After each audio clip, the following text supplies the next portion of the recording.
আসসালামু আলাইকুম। আজকে চিকেন বিরিয়ানি রান্না করছি।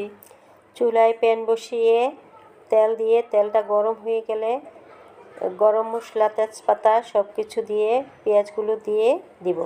পেঁয়াজটা ভাজা হয়ে গেলে মশলাগুলো সব দিয়ে দিব। আদা রসুন বাটা, বিরিয়ানির মশলা, বেরেস্তা, মরিচ ফাঁকি, জিরা ফাঁকি, লবণ, হালকা একটু পানি দিয়ে মশলাটা কষিয়ে নিব। সাথে একটি টমেটো ফালি করে দিয়েছি। মশলাটা ভালো মতন কষানো হয়ে গেলে চিকেনগুলো দিয়ে দিব।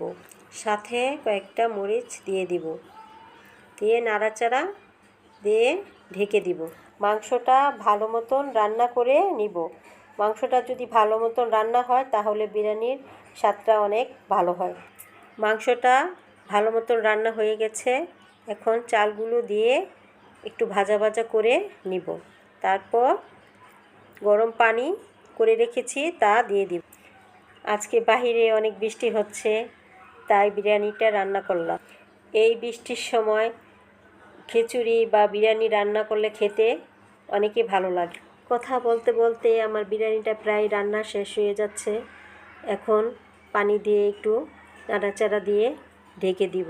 বিরিয়ানির পানিটা বলক আসার পরে চুলাটা লো হিটে রেখে ঢেকে দিব। বিরিয়ানিটা রান্না হয়ে গেছে, এখন নামিয়ে ফেলবো।